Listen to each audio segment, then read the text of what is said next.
Hello, this is Jay Mitchell, and we are back with another episode of the Libertarian Censored podcast, going over all the posts on Libertarian Censored subreddit. Let's get right into it. So first we have, who will pay for democratic socialism's $200 trillion cost, posted by Lemon Limelight, and that's a cross post they made from the classical liberalism subreddit, and they said, the Democrat, and this link to an article from Cato.com of the same name, or Cato.org, sorry, and they added, the Democratic Socialist America, DSA, proposes new spending that could make more than triple federal outlays. They propose the government pays for healthcare, housing, higher education, and electricity. Jobs are government guaranteed, retirement benefits are expanded, paid family leave is universal, fossil fuels are eliminated, and reparations are paid. The DSA platform claims that the bill is for this will be sent to the richest individuals and corporations. Tallied up that bill, and it ballparks between $71 trillion and $212 trillion in new spending over the next decade. Confiscating every dollar of high-end wealth and corporate profits would cover only a fraction of those costs. The DSA agenda necessitates high taxes on middle-class Americans. And yeah, I would agree with that.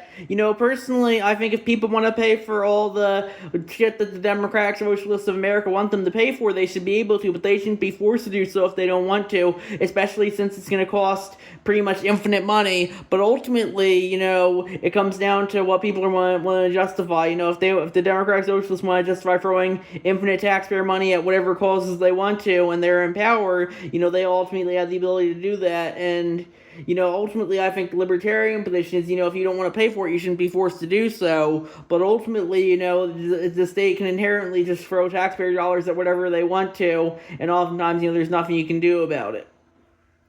Next, we have South Carolina's restriction on vote by mail for voters under 65 years old is ruled unconstitutional, posted by Donald Key, and that's a cross post from the Law subreddit, and that's a story from BloombergLaw.com. And yeah, personally, I think the libertarian position is if you want to vote by mail, ultimately the state can rule anything to a vote if it feels like it. And ultimately, I do think, if one voting option is available to one group, it should be available to every group. So I do think vote by mail is something that, it should be available to everyone rather than voters just over a certain age. But regardless, I personally think, I personally don't really care for vote by mail. It's ripe for fraud, I would say. And I think the libertarian position is if we are to have forced collectivist democracy, we should have open ballot elections, and that's not something you can do. You can't do an open ballot by mail, and I think that's important to remember as well. Personally, I think we shouldn't even have forced collectivist democracy in the first place. We should have voluntary collectivist democracy where, if people want to vote by mail for every position you want to, that's fine.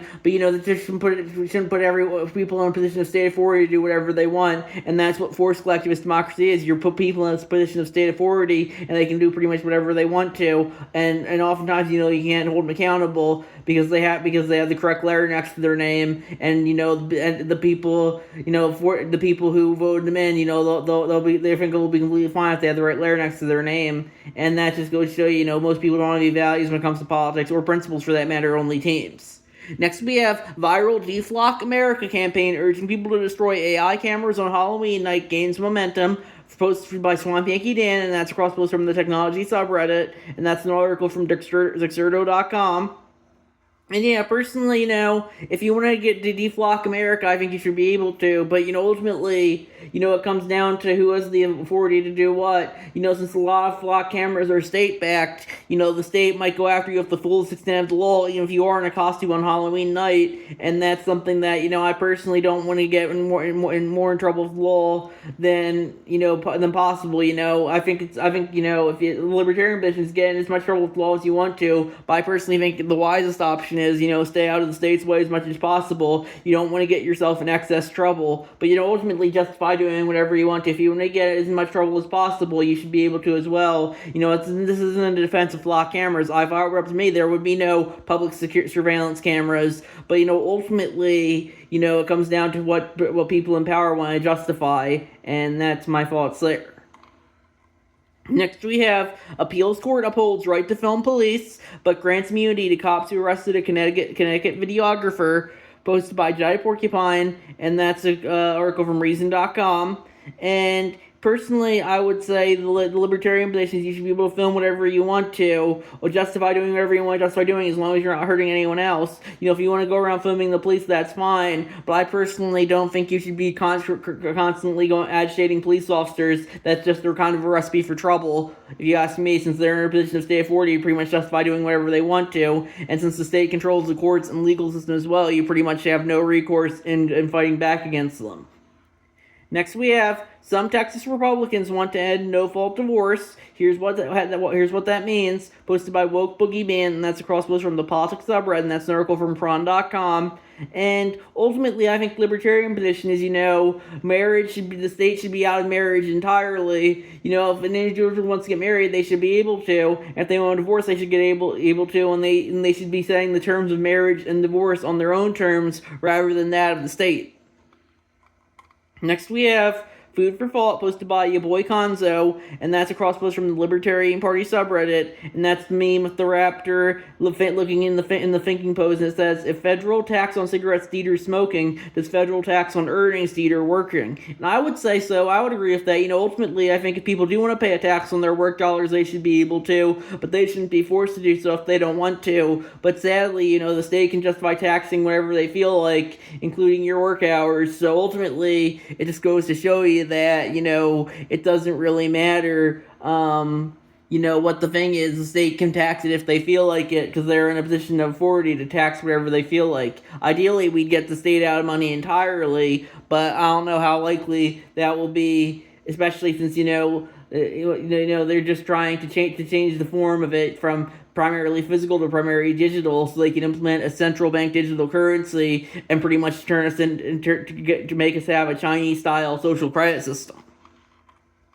Next, we have ICE admits an investigative critic based on constitutionally protected speech, posted by Jedi Porcupine, and that's the story article from Reason.com. And yeah, personally, I think that the state can justify doing whatever it wants to. The Constitution might say one thing, but the state has shown that it won't let the Constitution and Bill of Rights, for that matter, get in its way at any opportunity, and that's my thoughts there.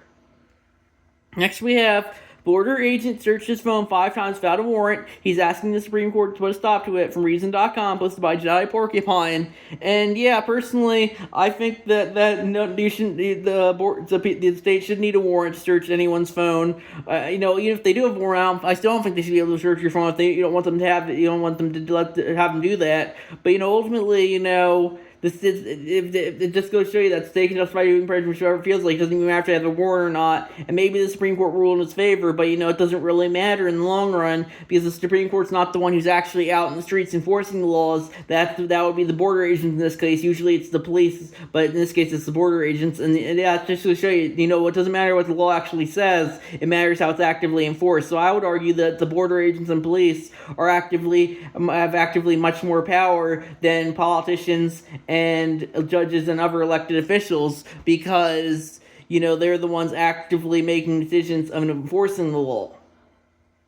Next, we have national debt crosses $40 trillion from thehill.com, posted by Jedi Porcupine.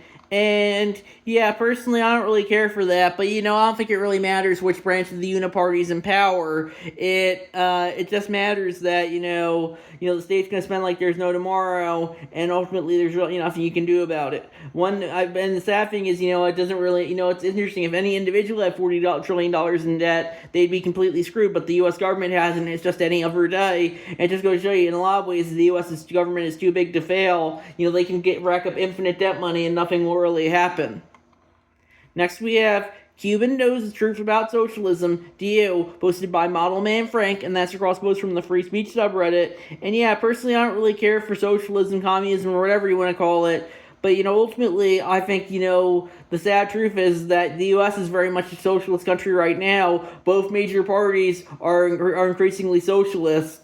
The Republicans might deny it. A certain branch of the Democrats might embrace it, but I would say they're all pretty much socialist, communist, whatever you want to call it. And ultimately, there's really nothing you can do about it. Ultimately, they'll just seek to enrich themselves and their friends first and foremost, and that's very much what socialism is. The elite class enriches itself first and foremost, and because you're going to be self-interested, and it doesn't really matter which branch of the new party is in power. I think it's only going to get worse as time goes on.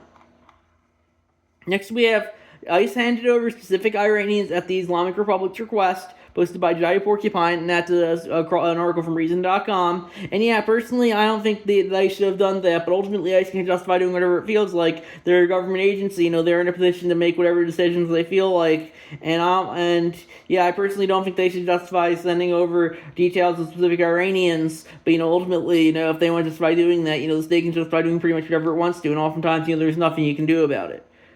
Next, we have flock cameras are quietly tracking Alabama gun owners, posted by Stack Silver, and that's a cross post from the AL Gun subreddit. And yeah, personally, I don't think cameras should be tracking anyone, but ultimately the state can justify tracking whoever it feels like, and oftentimes there's nothing you can do about it.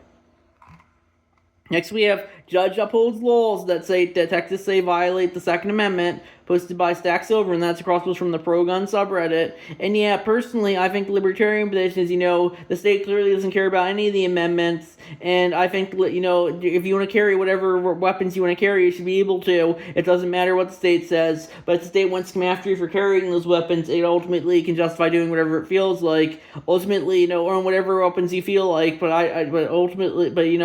that doesn't mean the state can't come after it for whatever reason, even if the Constitution says otherwise. Because the Constitution, as I said very much earlier with the police and border agents, they're just words on a piece of paper. What matters is how the law is actively enforced. And that's my thoughts on that issue. So I think we're going to wrap it up there. I'll see you guys in the next episode. Bye.